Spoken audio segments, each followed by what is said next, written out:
Hey YouTube friends, in this week's plant video I thought we'd do a spring plant update. I haven't really shown you much of my collection before, so I'm pretty excited about this video.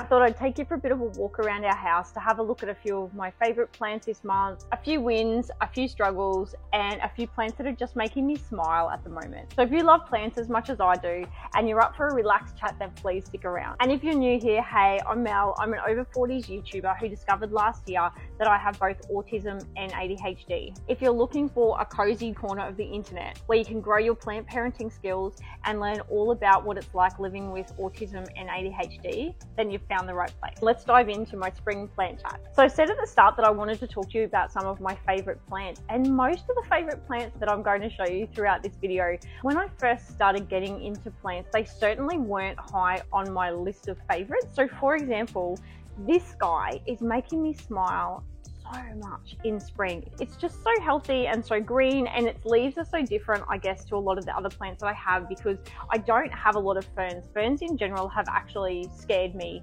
in the past because they are that little bit more needy when it comes to water. But I was actually, just like the fern, the Macho Grande fern that I'll show you outside, I was actually gifted this plant as well. So during one of our plant swaps, this was a plant that was left that no one had taken. It was quite healthy, and we didn't have our local plant library that we do now, so I didn't really have anywhere to donate it to. So I thought, oh well, I guess I'm going to keep it. And it actually lives on the side table in our bedroom under one of the grow lights, and as I said, it just keeps growing, and I've sort of worked out its water routine. I was actually being a bit lazy when I potted this guy up. I didn't have any coconut core open, so I used a lot more perlite, which is really not a good idea when it comes to ferns, but I've worked out as long as I'm watering it twice a week, it's actually pretty happy at the moment. Next time I'm potting up some other plants, I'll make sure that I mix some coconut core in with it. But I've discovered that maidenhair ferns aren't actually as scary as what I thought they were. So I've found so far with this guy, I've had it for a good 12 months now. The trick has definitely been making sure that it doesn't like to be soggy, but it likes to be moist, and also it's in a clear pot, which makes it easy. Just making sure it never completely dries out before I water it again. This fern was actually given to me by my neighbor last week. She called it a Macho Grande fern. So apparently they can grow between about 90 centimeters and 120 centimeters. So as you can see, it's not in very good condition, the poor thing. It needs a lot of TLC. They just didn't have enough space for this poor fern, and it was just getting some direct sun, and by the looks of the roots, it was actually getting overwatered. So my plan with this plant is I'm just going to trim off some of the not so pretty fronds, repot it obviously. I plan on putting it out on our front patio, so I can't wait to see how this plant goes. Hopefully I can revive it, fingers crossed. When I do my next plant update, I'll definitely let you guys know how it's going. So the next plant is my second newest plant now because I've just been given the Grande fern outside, but this was my newest plant. And that's my Rex begonia that I've showed you in two of my other videos. It was up on a high shelf, and unfortunately, even though I had the best of intentions of checking it regularly, that only lasted for about 2 or 3 weeks. And then I noticed that the edges of the leaves started getting dry. I had to cut 2 of the leaves off, but you can see the leaves started getting a bit dry and crispy. I really wasn't watering it as much as it needed. So I've actually moved it down onto our bedside table now. It's underneath some grow lights that go for about 12 hours a day. It's so much happier already, and I see it multiple times a day when I walk in and out of the bedroom. So it's definitely, particularly when you're having one of these ADHD weeks, fortnights, months, actually, as it goes, it needs to be in view. If a plant is out of view, I absolutely forget about it. So being up on that high shelf was not good for this plant at all. But now that this is back in my line of sight, it's getting much more care. I don't know if I've told you guys, but I've actually been a victim of identity theft, and I'm having to do a lot of admin and phone calls and emails, and it's just making my ADHD go crazy. My head is so full and so busy. I heard a friend describe it the other day as a static TV noise for anyone who's old enough to understand that term, and she was absolutely right. That is exactly how my head feels at the moment. The next plant that I wanted to show you was this fiddle leaf fig. I've actually found that these guys grow really well in water, just in hydro. And see, look at this. So I cut this in winter, so this is probably 8 weeks. I love growing fiddle leaf figs in hydro because we all know how fiddly they can be with regards to watering. So I want to say about 12 months ago, I experimented with growing fiddle leaf figs in hydro, and I've had some really good success. I've got about 3 fiddle leaf figs now growing in hydro. With fiddle leaf figs, if you don't give them consistent water, they can actually get brown spots on their leaves and their leaves don't look as pretty. But I've found that by growing them in hydro, I'm not getting those brown spots because they're consistently watered. I treat them just like I do any of my other hydro plants. So I top up the water every 2 weeks and I use a specialized hydroponic fertilizer from Gathera at the moment, and I find that they're all doing really well. So this is the plant that really is not happy with me at the moment, and I don't blame it. This is a Christmas cactus, and for any of you that have Christmas cactuses, you know that at this time of the year in southeast Queensland, they are normally flowering. This plant should have some beautiful pink flowers all over it, and this time last year it had beautiful pink flowers all over it, and so much so it was so healthy that I was able to propagate it and give it to some friends for Christmas. So what took this plant from being probably 3 or 4 times the size that it currently is and covered in beautiful pink flowers to being a very sick and only just hanging in there Christmas cactus. I put it outside near my fiddle leaf figs. I actually call it one of my gold standard spots for plants. So it was out getting that beautiful bright filtered light for many, many hours through the day. And also when it rains, where the plant shells are, I'll show you them again in the B-roll, it actually gets the rain. So at this time of the year, they're so lucky. They get the bright filtered light all day. They get beautiful rain when it actually rains. In between, I give them some fertilizer. So normally all my plants that are out in that area are just so happy and doing really well. And the only thing I really need to watch for is pests. But you can see it's in a grow pot. And yes, the grow pot itself has great drainage, but I had it in a cover pot. And I had forgotten that the cover pot I put it in didn't have drainage holes. Every time I was seeing it rain, going, oh wow, all my plants are getting the beautiful rain, the cover pot was filling up with water. So this was actually sitting in water, and the more it rained, the more water it was sitting in. By the time it started looking really, really sick, I pulled it out of the cover pot, and the soil, it was just so soggy, and the poor thing, it had so much root rot. I cut the roots right back. And I don't want to pull it out from where it is now, but it barely had any roots left. I trimmed all of the plant right back. But the good news is it's still in the gold standard spot, so I haven't actually moved it. I've kept it in the same spot, but it's not in any cover pot now. As you can see, it's just in a nursery pot with heaps of good drainage, but it is getting a really nice dose of filtered sun every day.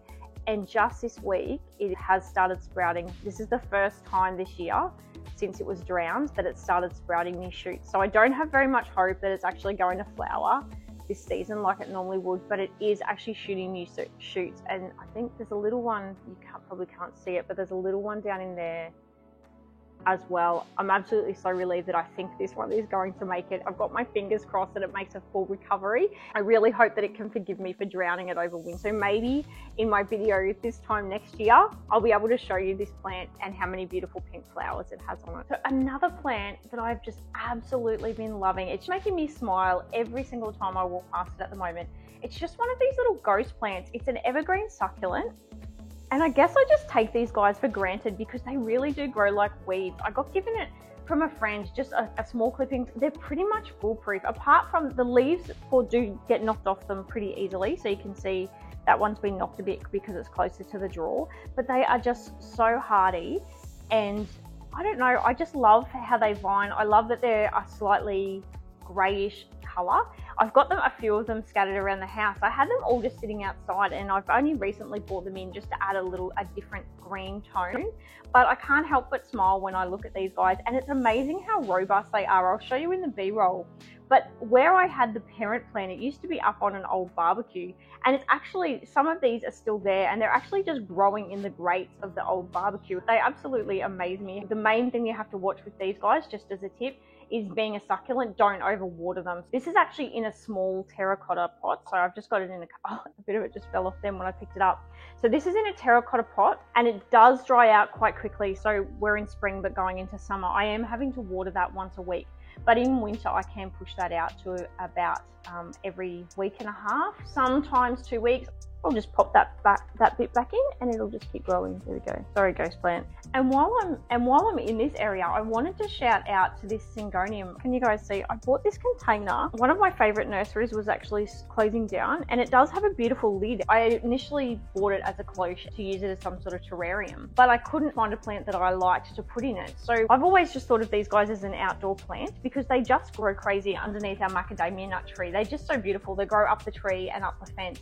And I didn't have another vining plant really at the time to put in the container, so I just pulled a bit of the Syngonium off the fence and planted it. It's only been in there for about 3 months. You wouldn't believe how small this plant was when I first put it in, and now it's growing all over this cabinet, and it just makes me smile. One of my good plant friends actually laughed at me when I said that I hadn't thought of a Syngonium as an indoor plant because I've only ever seen them outside. So that guy is definitely staying. I actually just put it there temporarily.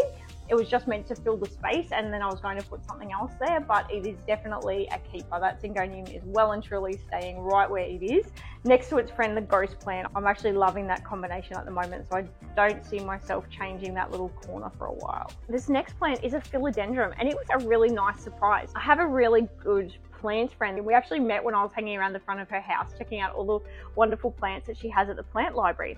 And she gifted me this plant, and when she gave it to me, it probably, can you see these?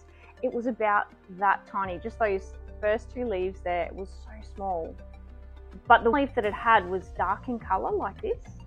And over time, the next few leaves that sprouted were more this color, and then see this color.